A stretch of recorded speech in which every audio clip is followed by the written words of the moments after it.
Is it about like contorting like actual space? So space, there are sort of two different kinds of space. There's a kind of space that's I'm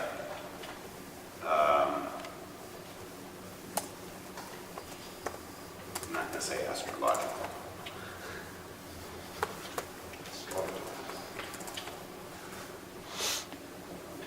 And maybe architectural. Okay, so that's the kind of space that you tell someone in a, in an informal setting that you have mathematics of space, and you think like the kind of space that we inhabit. But then there's the huge other type. This is essentially just one type, and then there's lots of types of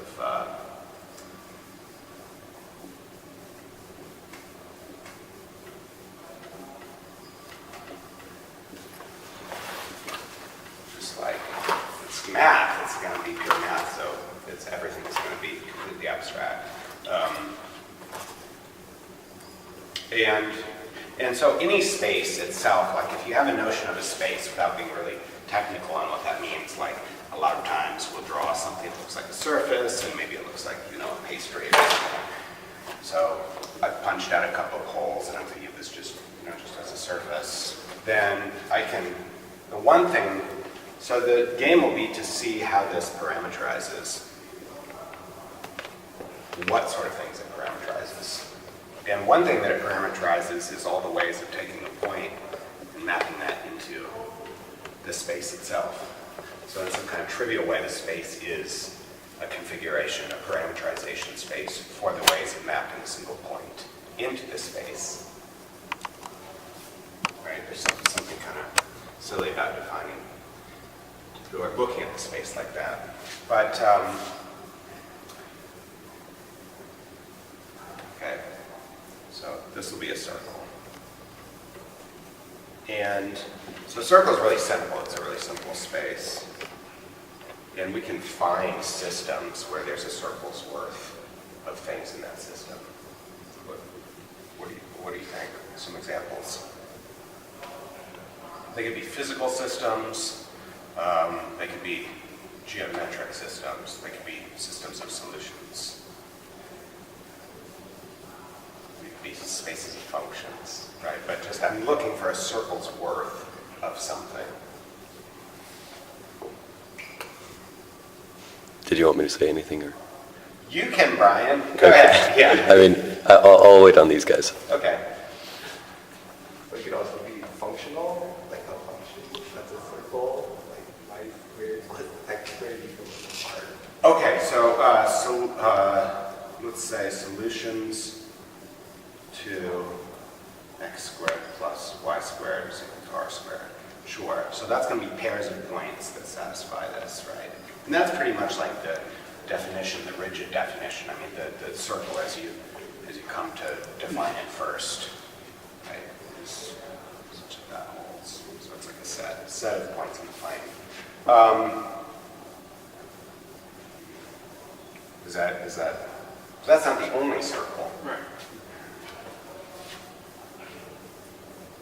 Translate the trigonometry, the x squared. Okay. So maybe something like this. So theta is between 0 and 2 pi, or maybe it's just some real angle.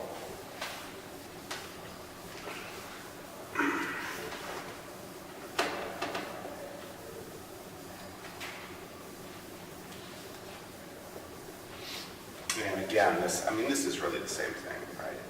It's just a little bit different way to parameterize it. What about like real world examples, though? Can you think, and by real world, I mean like, if you're modeling the real world, or you're modeling something in the real world, where would you find circles? Circumference of the earth.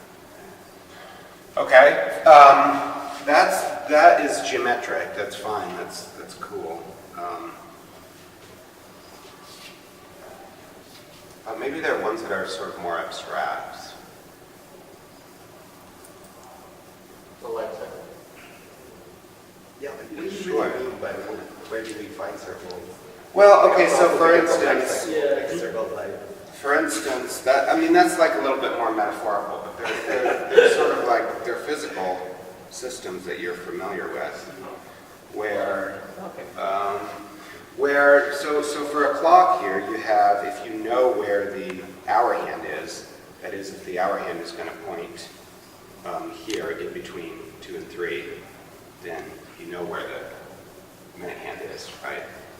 So a clock is, the position of the clock is determined by where the hour hand is, and you have a circle's worth of those. And it's perfectly parameterized by where the hour hand is pointing. So over here, so here you have this physical system. yeah, Oh, yeah, yeah. And yeah, you know, okay, the pendulum. It's doing something circular, but then there's sort of a whole disk's worth of positions it can be in, right? So, and I'm looking very specifically for things that are exactly a circle's worth. So here's a circle. There's a circle, and that parameterizes all the positions of the clock perfectly. If you want to model, being silly to talk about, like, we're not even talking about time. We're talking about something physical, but we're saying that this thing can occupy different positions, and we're parameterizing those positions with this space. So every point over here corresponds to an actual physical position for the clock. What about, suppose I take a sinusoidal wave of a fixed amplitude, so I'm just going to have the amplitude be 1, and I am going to, it's a function, so it's going to take in variable x, but I'm going to slide it along by some value of t. So that's giving me like a phase shift. So it's got, we know the period of this, so we know the frequency, and we know the amplitude.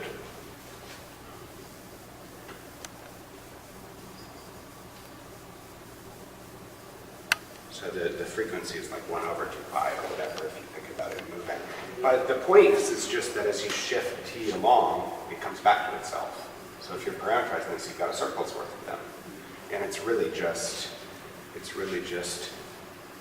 like this, or, you know, this part of the circle, but it looks different because now it's a function, now it's a family of functions. And you slide it forward, and eventually it meets back up with itself. So there's a circle's worth of them. Like waves. What's that? Light waves? Light waves. Just because But they're sinusoidal. they're sinusoidal, yeah. Like photons. Of course, then you have other parameters like amplitude and frequency. That's kind of, looking at a circle is kind of the best, you know, because it's so simple and it's like something that it does come up very frequently. On the other hand, like a line is a very different space than a circle, but there are going to be countless times where we want to parameterize all possible quantities or states of something like this. Right? And that's usually, when we're talking about quantities, we're talking about something that's real values. Even if we have to cut it off at some place, like I was talking yesterday in the talk about temperature, for instance, and cutting it off at 0 Kelvin. So when you say, like, you can study spaces in 4 dimensions, say, or higher dimensions, you know, the first question, like, that I think naively a lot of people have, and it's a good question, is do these spaces exist? And I talked a lot about what that means yesterday, you know, what it means to exist. Yeah. Can I give an example that might help Yeah. picture with the whole parameterizing thing and the whole configuration space thing? Think of R, you've got basically, think of all lines through the origin. You've got all these different slopes, right? So every time you pick a line through the origin, really all that you're doing is you're picking a slope, right? So that means that you can think of the real number line as every time you pick a point, that's describing one particular line through the origin, right? So You're thinking this as all lines of the origin? No, all line, in the XY plane. In the Okay. XY plane, if you're looking at all lines through the origin, what are you looking at? You're looking at slope. Except that you can have an infinite slope, right? Yeah, there'd be an infinite slope, but okay, the extended real line. Well, it's a circle. Yeah, at that point, it's just a circle, yeah. It ends up being a circle. Yeah. If you're telling someone how to navigate and you want all the degrees of freedom of direction that they can point in, that's a circle. It's kind of fun to brainstorm these things because they're different. It's not just that a circle is geometric, but it's also, you know, it's more abstract than that. It is useful in like all these qualitatively different examples. So this is like a robot, right? Yeah. It's like a really simple robot. And you can get more complicated. What if you break the clock so that now the hour hand doesn't tell you where the minute hand is? They're independent. What do you get then for the parameterization space of that? Let's think about that for a minute.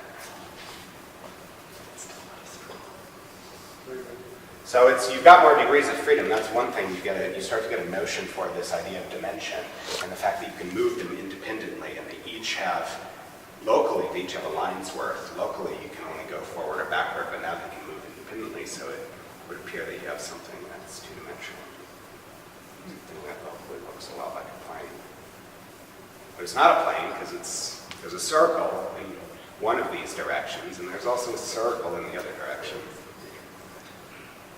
It's kind of a circle's worth of circles. If you fix one of them, right? That's kind of the big idea, is that what a circle is a circle's worth of things for anything. But yeah, think about that, or like,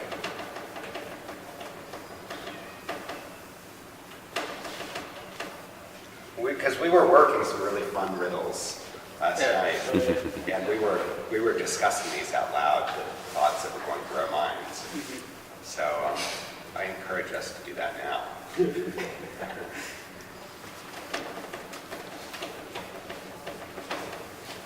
Any ideas on? Gears on a fly for a compass maybe, but I don't know about compass exactly. Yeah. And like if you're talking in like polar points, leads back to circles. Broken clock, so here, let's stay focused. We want a space for this. So that is a point over here is supposed to tell me exactly, a single point over here should tell me the actual position that this broken clock is in.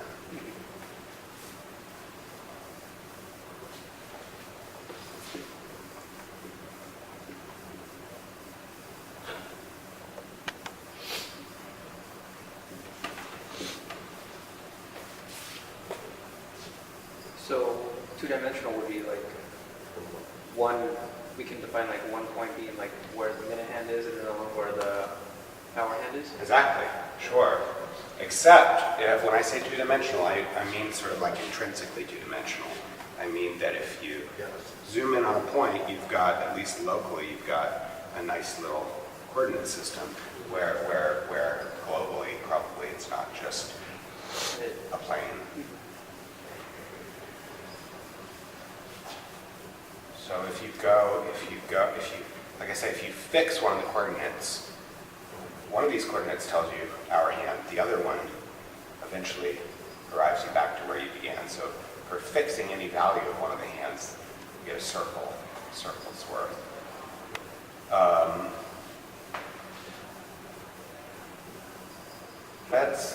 Let me do one other thing, actually.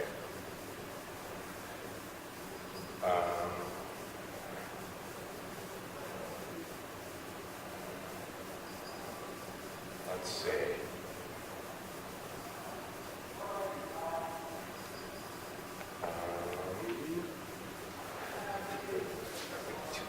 How about, let's look at one other, I'll write one other system over here so we can compare, and I think it'll help us to see it.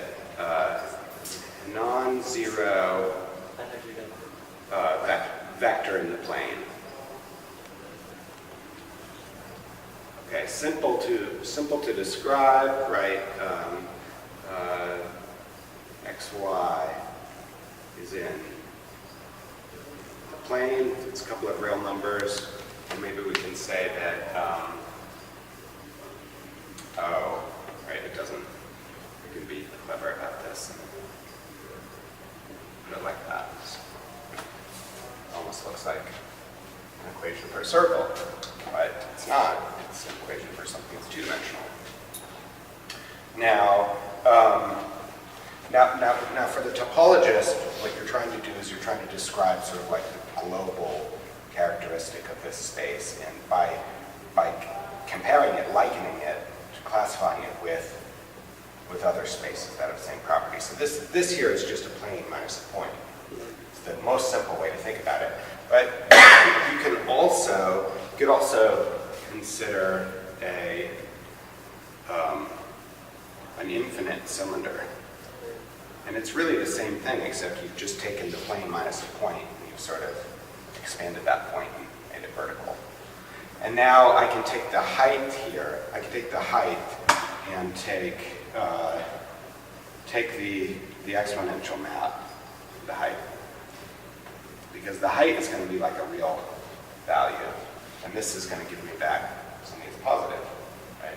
It will never give me 0. It will never give me anything that's negative. So I can plug in negative heights, and here I get something that's positive. So I can declare that to be the magnitude of this vector. And then the direction can be the angle that it is around. And that's really just, like I said, you're taking the plane minus a point, you're making a cylinder out of it, but you're keeping the same parameterization. So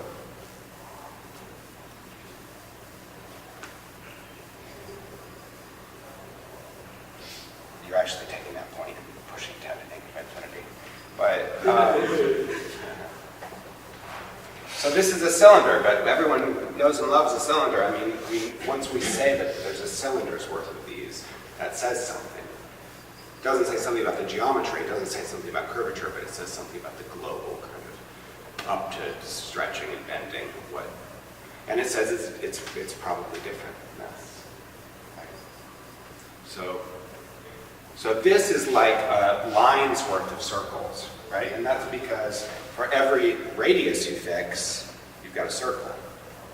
And so a line's worth of circles gives you a cylinder. You could also think about this as a circle's worth of lines, right? It's almost like with multiplication, where you say 2 times 2 3s is the same as 3 2s. It's really the same thing at the level of a set or a space. There's an operation here called Cartesian product, where you're just forming all pairs, and you're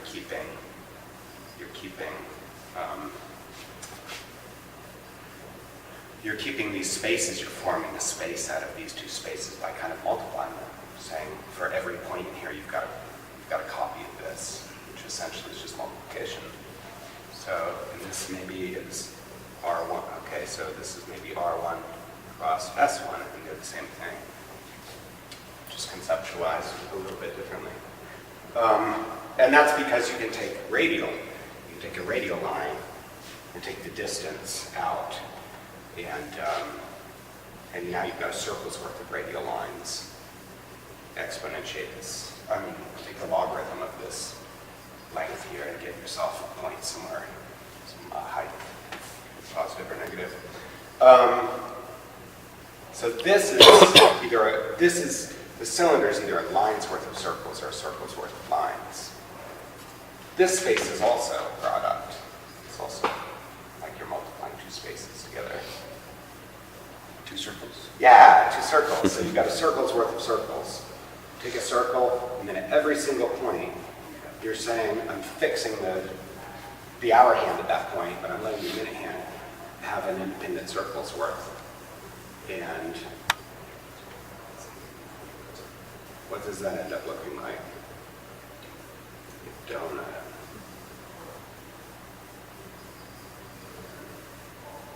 Did you just make it torus? I did, I just made it torus.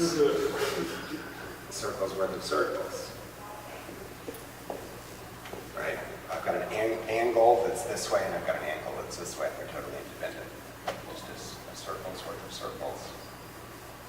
Torus. So this is it. This is the configuration space for this system. And so now I'm seeing why the size or the actual shape doesn't really matter, because the important part is that it's two circles worth of circles, like you're saying. It's not that it's like stretched out or anything like that. That doesn't really matter. Exactly. Yeah. Yeah, that's really the point. There's a quality that's different about these, and that's what we're getting at. So instead of a broken clock, maybe a little bit more useful if we take a robot. Yes, mine is happy. So, and then we give it an elbow up here. We're going to give it a forearm, and eventually maybe we'll put a claw on the end or something like that, allowed to grip dangerous chemicals and use them blow itself up for our amusement. But so far, it's really just the same as a broken clock, so long as this arm can actually, it's not going to collide with that other arm. If it does, then you take this torus and you carve out the collision subset, right, where it's colliding with itself. So that's a problem. And if you're an engineer, you care about these things, because you might be here and you might want to get here. You might worry about how much time it takes and how much energy it takes, and you might want to find a path that minimizes that energy and time. So that's where you care about geometry. That's where you care about actual expenditure, curvature, and stuff like that, energy expenditure. But at the level of just classifying what space parameterizes this physical system, we're just, this is the same question. It's just we've taken the hour hand at the end of the hand.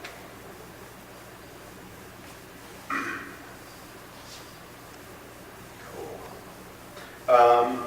What about, there's another operation here that we're not really talking about where it's very prevalent in topology and all of mathematics really, where you take a space and then here, let's say, I just want to give a really silly example.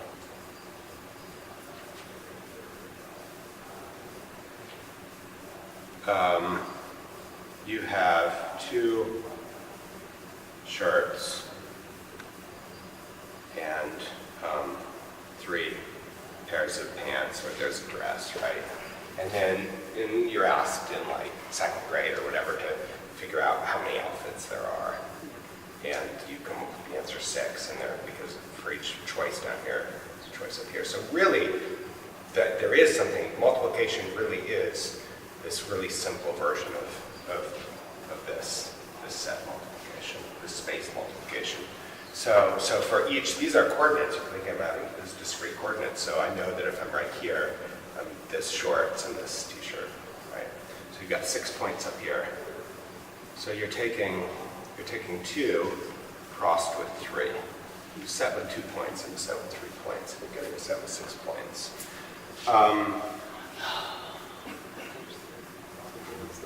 What? I think it's cross product.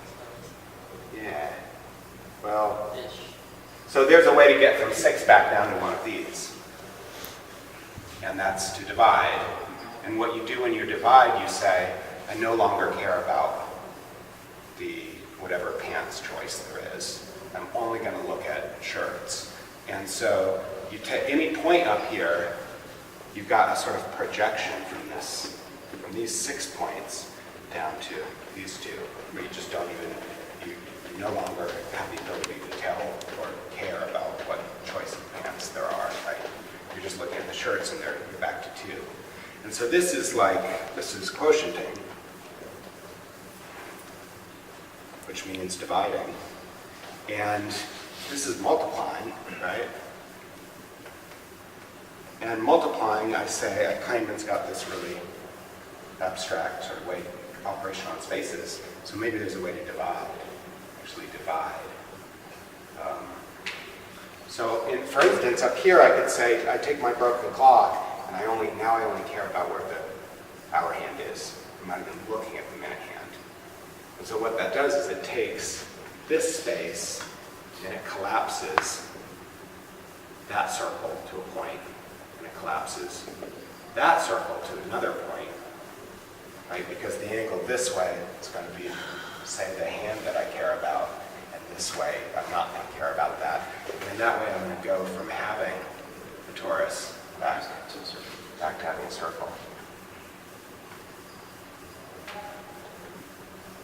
And so another way to say what's been done here is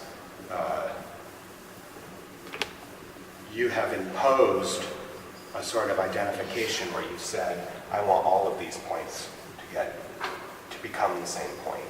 Just, you could call it gluing or collapsing or something like that. That's sort of the way it looks. You're just taking this point and saying it's going to end up being the same as this point, same as this point, same as this point. Sort of singularity kind of thing. Yeah, exactly. Yeah. It's like taking a plane or something, pinching it off to a point maybe or something like that. Yeah.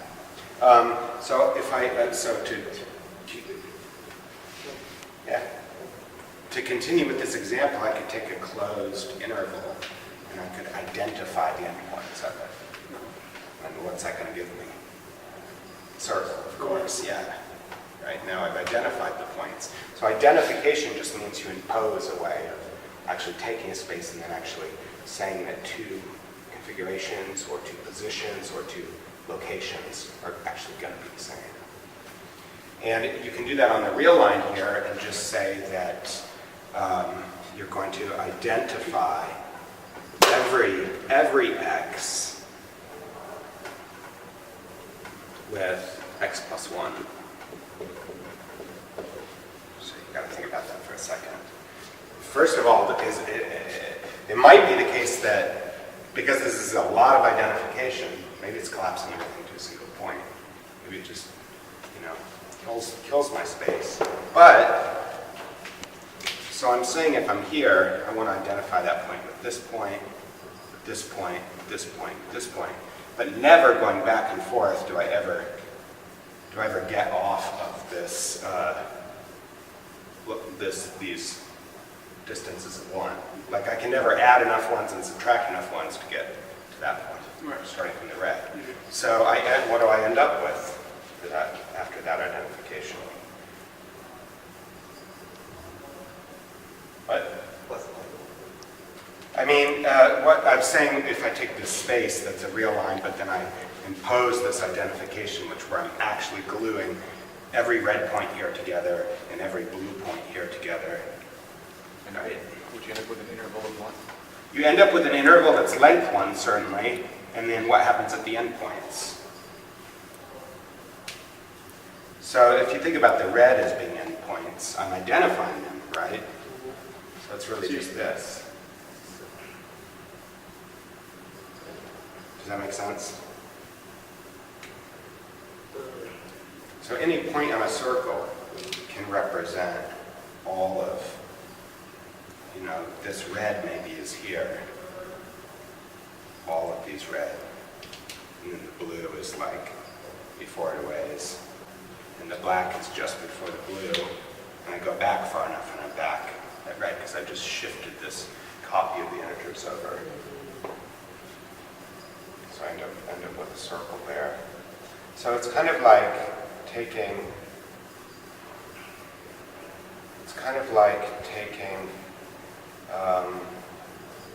the real line and dividing by the integers and ending up with a circle. But if I go back and I take the circle and try to cross it with the integers, I don't get the real line. I get an infinite number of circles. So it's like division here is a little bit more complicated. To identify something is not to just reverse some kind of product, some kind of multiplication. There's more going on.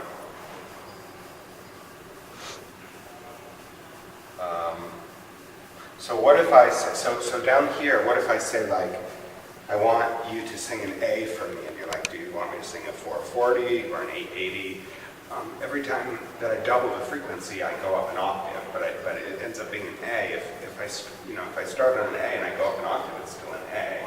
So if all I care about is pitch, this phrase of all I care about is usually there's this kind of identification lurking, where you're like, just like up here when I said all I care about is the shirts, and it's like we're identifying these 3 points down to a single point. And so when I say all I care about is the pitch, then I'm asking for something that's on a circle, even though it comes from a frequency that's on the line. So here I've got A, and then I go all the way around to A flat, and then back to where I started. It's like a circle's worth of pitches. I'm not just brainstorming different circles, but actually, I have an exercise now that's really difficult. But it's really cool, I would say.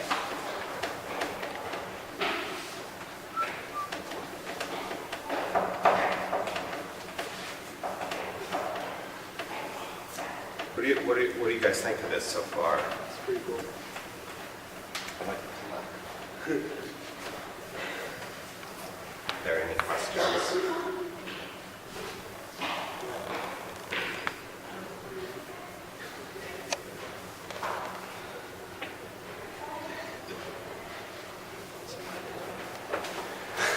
Let's do the exercise. This is going to be tough, but it's going to probably require some brainstorming of that. So I'm going to describe a system, and our job is to describe the space, just the space that describes the system. So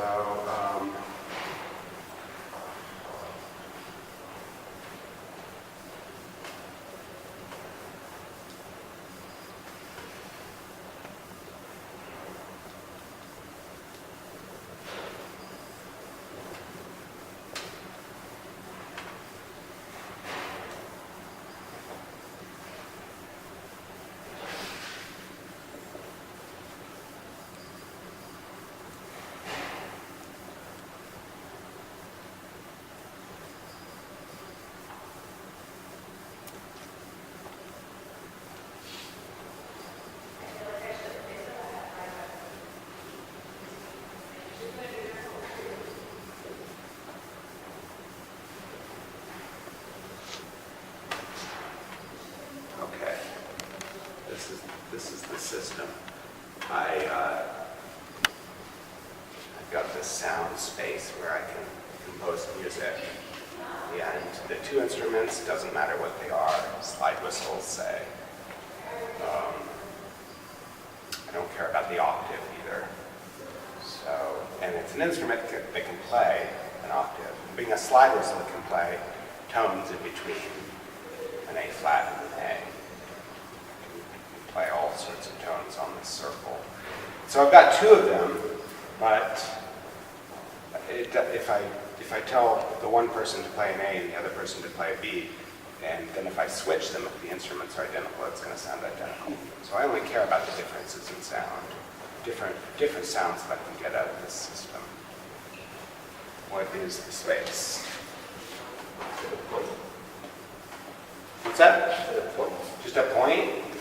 That's not a very interesting space. So just a point, well, the point itself is going to represent an interval that's at a certain place. It's going to be like an A and a G, or a B flat and D, or whatever it is. But certainly that can vary. I'm suggesting that it's like a slide whistle, so you can move around in this space. There's going to be more than one sound. Right. When I fold it up here, it's pointing in the same direction. So I just end up with an arrow that's pointing up here, an arrow that's pointing over, and those are the same edges. Right? Because this edge is the same as this edge, but then I folded and made this edge the same as this edge. So now this edge and this edge are the same edge. Whoa. I see. Yeah. Yeah. Yeah. Because they have each one edge from each. Wait, I see it. Yeah, just to go over it one more time, this edge and this edge are the same, because I'm really on this, I'm in this space. Yeah, But now when I fold it, this edge becomes this edge, as this edge becomes this edge, and now there's only one. Yeah, there's only one edge. So it collapses your torus, It right? collapses the torus in some kind of very strange way. It takes the whole torus and kind of goes with it. And we're really close to seeing what this is. But I want to do one other thing here. What I want to do is I want to cut this thing. If I'm here at this edge, now I sort of have an edge because I folded. I'm not identifying the diagonal with anything. Each point in that doesn't get identified to anything new. So I've got this edge now for this thing over here. And what I want to do is, same way that I dealt with a torus in the first place by taking a square but labeling how I want to identify things, I'm going to remember that these are identified, and I'm going to cut the torus, the space, whatever it is, along this diagonal here, and then I'm going to remind myself. I'm going to have to glue it back together, and I want to remind myself what direction it's pointing in. So I give myself a little arrow there. And now the reason I'm doing this is I'm going to cut along this line so that I can actually glue this side to this side, in the right way. And it's going to give me a space that's a little bit easier to see. So what I do is I'm going to leave I'm going to leave this part here exactly how it is.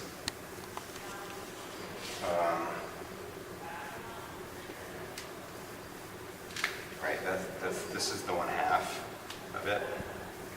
And then I'm taking the upper piece, and I can't just spin it around like this because now it's pointing in the wrong direction. I have to actually flip it over. I have to actually pick it up and flip it over. Right, so to get the arrow so now that it's pointing up. Yeah.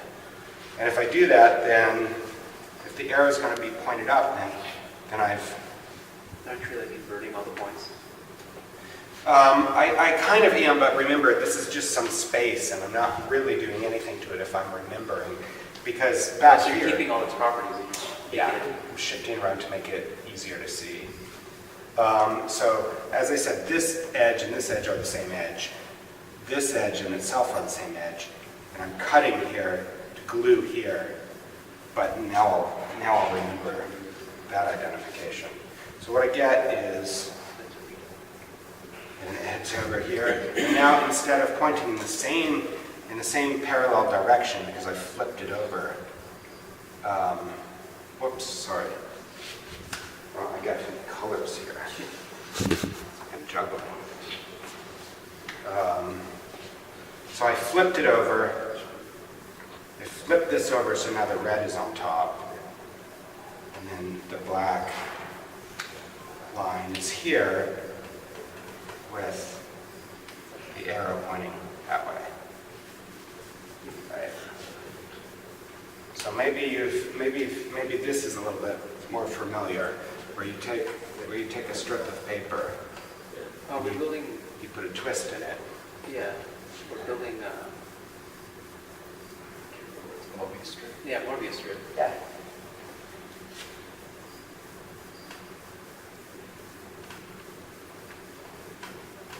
So it looks something like one gets better at drawing things with practice.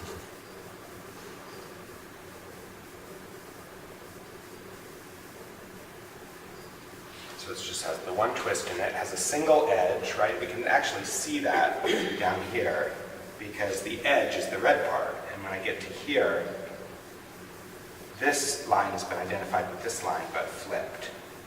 So I'm over here, so there's just a single edge. There's also a single side of the surface because if I'm here, you can see that in this picture at least.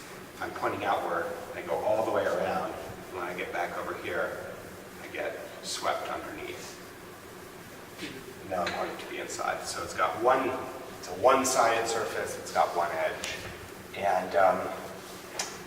And what we just figured out is that this silly space that mathematicians love to geek out about, and for maybe no reason, actually has like an incredibly simple there's an incredibly simple system that it's describing. I didn't know that for a long time. I was in the same camp of people that thought this was a cool space just for like intrinsically like, oh, that's neat, it's got some neat properties. But when I realized that it's merely a configuration space for two identical points on a circle, then all of a sudden, wow, it seems like it would have a lot, it would come up in descriptions in physics and blah, blah, blah, which is fascinating, right? That this Mobius strip would show up in physics maybe. Why would it? Well, like in physics, you sometimes care about these kinds of problems where you have two values on a circle, two frequencies or something like that.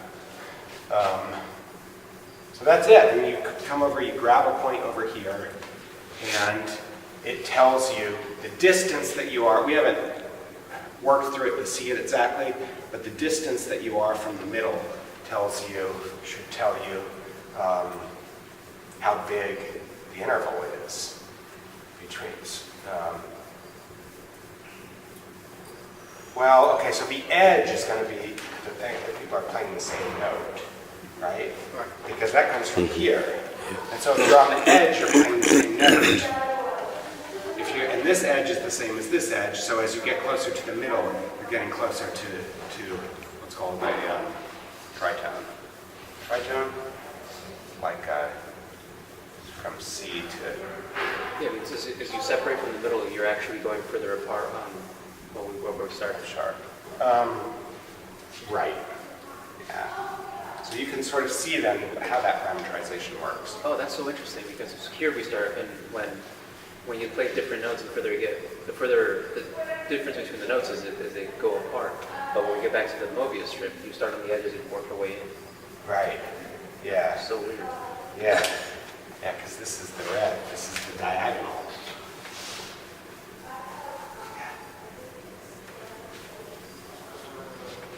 But then they still maintain like that ratio. Like when they move opposite on that side, it's the same as moving it in on that side.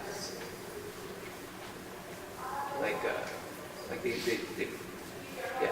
It's interesting that we've done all this and it still has the same property. Yeah. Yeah. And this, you can see from above that this thing looks like a circle. Sort of, I mean, there's an identification where you could just see a circle's worth, right? And that's kind of like just looking at where the, well, you can't just say where one of the people, because you can't distinguish the difference between these two instruments. But there is a circle, once you fix a distance between them, there's a circle's worth then of pitches that maintains that. And if you reflect that about the position where they're playing the total opposite notes, then you get the same thing, but it's off by half of the phase. And that's why. Where the two instruments have switched. Yeah. The same interval, but two different people, basically. Exactly. Yeah. Yeah. So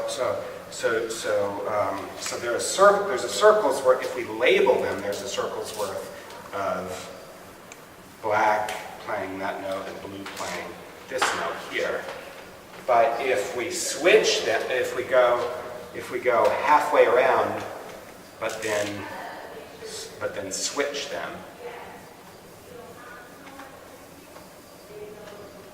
right? If they're identical,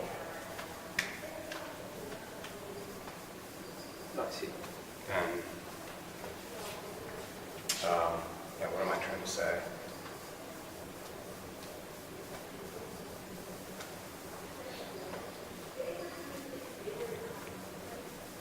I'm not sure exactly what I'm trying to say.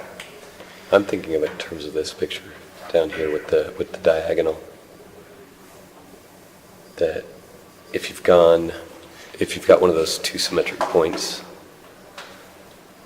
I'm just saying, as you fix this distance and you rotate this thing, it coincides with fixing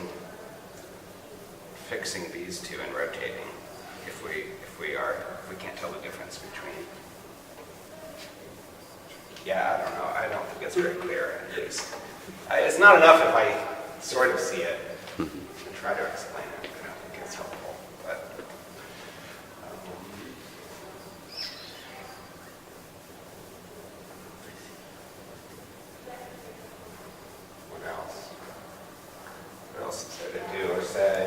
Any questions?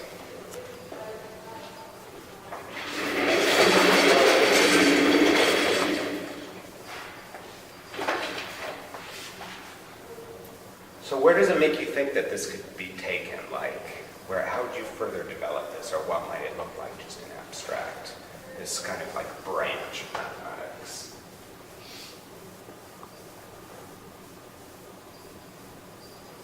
Like, where do we apply it? Where could you apply it, and what would be further questions that would be more difficult, but you could see this developing into?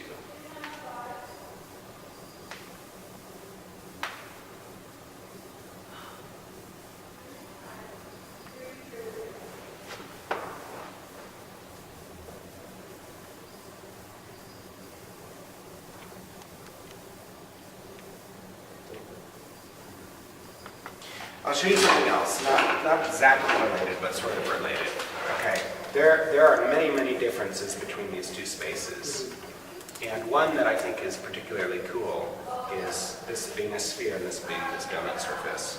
If I have a little picket fence and I enclose a region, then on the sphere, in the plane, there would be an inside and an outside, right?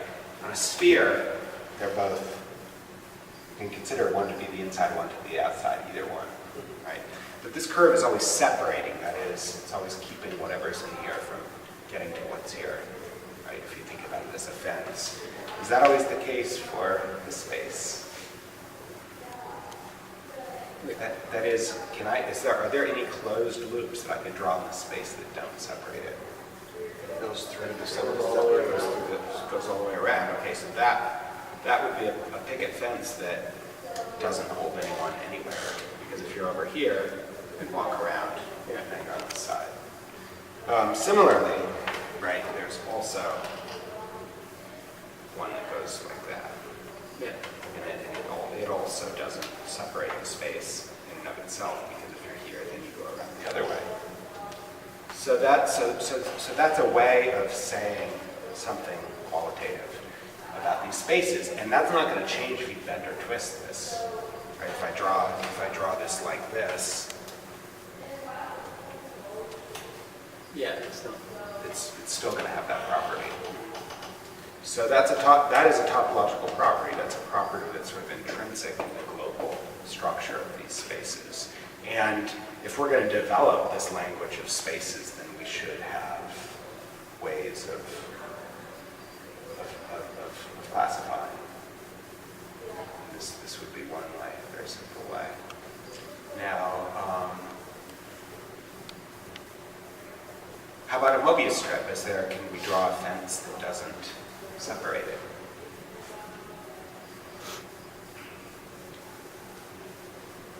Along the side, right on.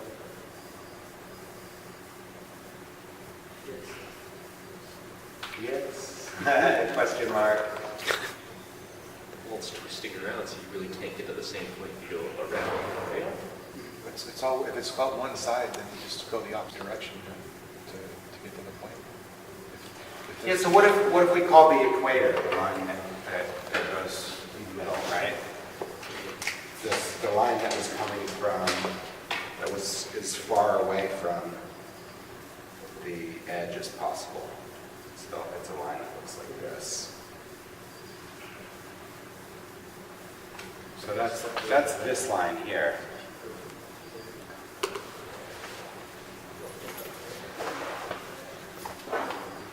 Well, we've already said that this red thing is just the single edge. So if you're on this side, you can certainly get against that edge, come back around to this. We're not really thinking about it as having two sides. We're thinking about it being infinitely thin. I mean, it's just a sheet's worth of points. So yes, so this has this property, the torus has. What about a cylinder?